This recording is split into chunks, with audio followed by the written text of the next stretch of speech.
Magandang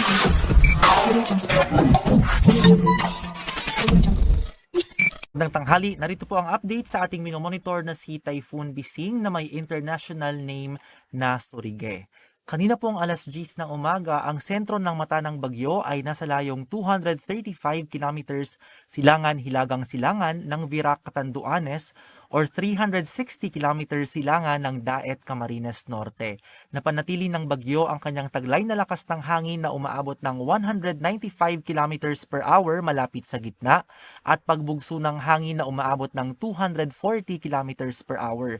Ito ay mabagal ngayon na kumikilos pahilaga-hilagang kanluran. Sa ating satellite animation, makikita pa rin natin kung gaano kalawak ang kaulapan dala nitong si Bising na sumusukat ng halos 700 kilometro na diametro. At tumatama pa nga po itong kaulapan ng bagyo dito sa may Bicol at malaking bahagi ng Visayas na nagpapaulan dyan, maging dito po sa may bahagi ng silangang baybayin ng Cagayan.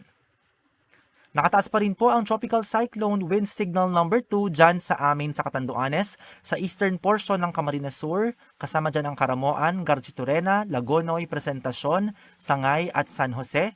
Sa eastern portion ng Albay, kasama ang Bacacay, Legazpi City, Malinaw, Malilipot, Magnito, Rapu-Rapu, Santo Domingo, Tabaco City at Tiwi. Eastern and central portions ng Sorsogon kasama ang Barcelona, Bulan, Bulusan, Castilla, Casiguran, Gubat, Irosin, Huban, Magallanes, Matnog, Prieto Diaz, Santa Magdalena at Sorsogon City, maging sa Northern Samar, Eastern Samar, Samar Province at Biliran.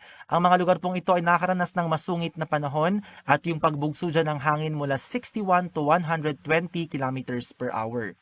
Nakataas naman po ang Tropical Cyclone Wind Signal number 1 sa southeastern portion ng Cagayan kasama ang mga bayan ng Bagao at Peña Blanca, eastern portion ng Isabela kasama ang Angadanan, Benito Soliven, Cabagan, Kawayan City, Dinapigue, Divilacan, Etxague, Gamo, Ilagan City, Jones, Macunacon, Nagilian, Palanan, Reina Mercedes, San Agustin, San Guillermo, San Mariano, San Pablo at Tumawini, northeastern portion ng Quirino sa mga bayan ng Aglipay at Madela, northern portion ng Aurora, kasama dyan ang Kasiguran, Dilasag at Dinalungan, ang eastern portion ng Quezon, kasama po yung mga bayan sa mga kapuluan ng Pulilio, Patnanongan at Humalig, sa mainland Quezon yung mga bayan po ng Buena Vista, Calawag, Ginyangan, San Andres, San Narciso at Tagkawayan, ang buong Camarines Norte, ang ibang bahagi ng mga probinsya ng Camarines Sur, ng Albay at ng Sorsogon,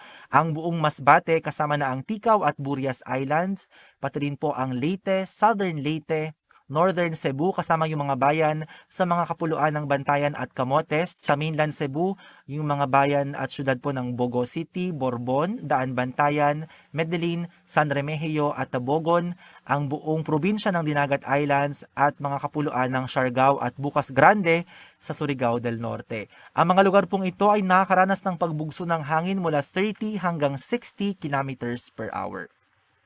Tingnan natin ang magiging pagkilos ng bagyo sa mga susunod na araw. In the next 24 hours, generally pahilaga-hilagang kanluran ang magiging pagkilos nitong si Bising.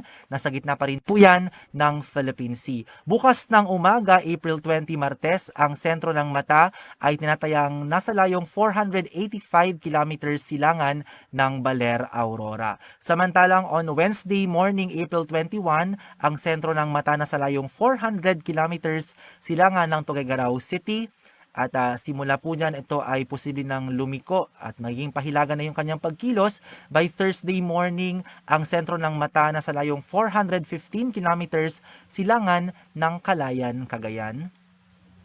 And liliko na po yan pahilagang silangan by Friday. On Friday morning, April 23, ang sentro ng bagyo na sa layong 650 kilometers silangan ng Itbayat, Batanes. And by Saturday morning, April 24, palabas na po yan ng Philippine Area of Responsibility ang kanyang sentro na sa layong 1,195 kilometers silangan ng dulong hilagang bahagi ng Luzon. At mapansin natin nga yung pag-recurve or pagliko nitong ating bagyong si Bising. Naging ganyan po ang kanyang pagkilos dahil meron po tayong high pressure areas sa kabila sa kanan at kaliwang bahagi ng bagyo na humaharang dito. Kaya magiging mabagal ang kanyang pagkilos pahilaga habang tinatawid yung gitna, yung pagitan ng dalawang high pressure area. Magiging mabagal din po yan dahil sa opposite na direction ng pagtulak ng dalawang high pressure system. Eventually, ang high pressure area sa silangan ng bagyo ay kikilos pasilangan, magigive way para sa northeastward direction nitong si Bising. Muli po posibleng makalabas ng PAR ang bagyo by Saturday or Sunday. Tingnan natin ang naging mga pag-ulan dulot po ng bagyo. Ito po ang ating isohytal map. Ito yung mga pag-ulan na naitala ng ating istasyon sa buong Pilipinas ng Pag-asa. Ang ating pong konsentrasyon ng mga pag-ulan ay dito po sa may Eastern Visayas at sa Bicol region kung saan halos po tumambay itong malapit po tumambay itong ating si Bagyong Bising. Naitala po ang pinakamataas na pag-ulan sa Catarman Station dyan sa Northern Samar na nagtala ng 266 mm na pag-ulan. Katumbas po yan ng intense or matinding pag-ulan over a 24-hour period. Sumunod naman pong nagtala ng pinakamataas na pag-ulan ang Virac Station dyan sa amin sa Catanduanes.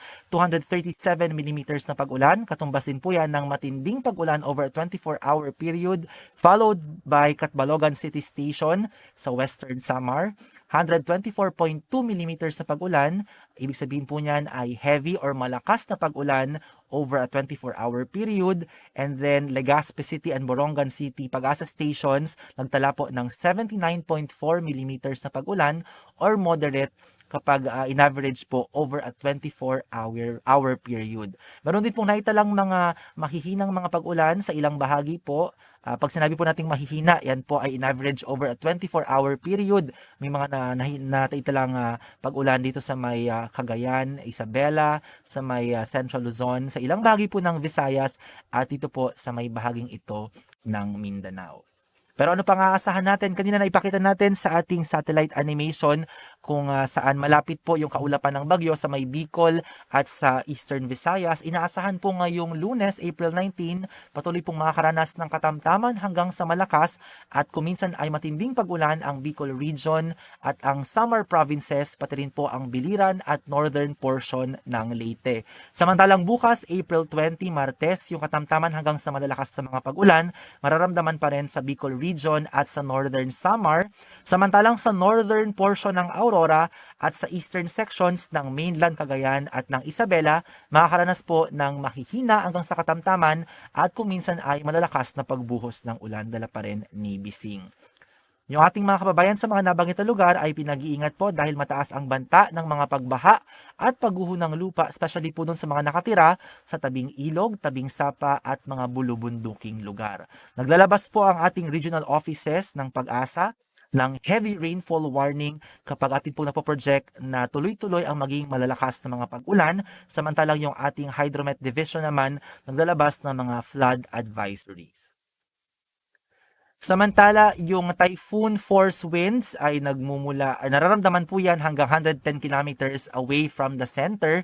Pero yung tropical storm strength winds naman ay umaabot po yan at nararamdaman lagpas 440 kilometers mula sa sentro ng bagyo. Kung kaya po kahit medyo malayo yung sentro ng bagyo ay nagtaas tayo ng signal number 2 sa ilang lugar dito sa may Bicol at sa Eastern Visayas. Dahil po sa malakas na hangin nitong si Bising, ay makakaranas po ng very rough to very high seas. 5 metro hanggang 2 metro ang taas ng alon sa silangang baybayin ng Luzon. Samantalang 2.5 to 7 meters naman ang taas ng alon sa Hilaga at silangang baybayin ng Visayas. Mapanganib po para sa lahat ng uri ng sasakyang pandagat ang pagpapalaot at hindi rin po yan pinapayagan ng Coast Guard at ng Marina.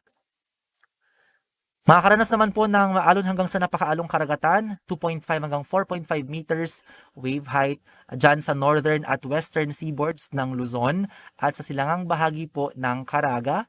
Samantalang maalong karagatan hanggang 4 meters ang wave height sa ibang bahagi pa ng mga lugar kung saan may signals number 2 and 1 and sa eastern seaboard ng Davao Oriental. Sa mga lugar pong ito, hindi pinapayagang pumalaot yung maliliit na sasakyang pandagat, pati rin po yung mga manlalayag na wala masyadong eksperyensya sa paglalayag po. Kung kinakailangan, kailangan po sanang maghanap ng lugar kung saan sila ay posibleng kumanlong muna habang dumadaan pa ang bagyo. Samantalang sa western seaboard ng Central Luzon naman, katamtaman hanggang sa maalong karagatan ang mararanasan.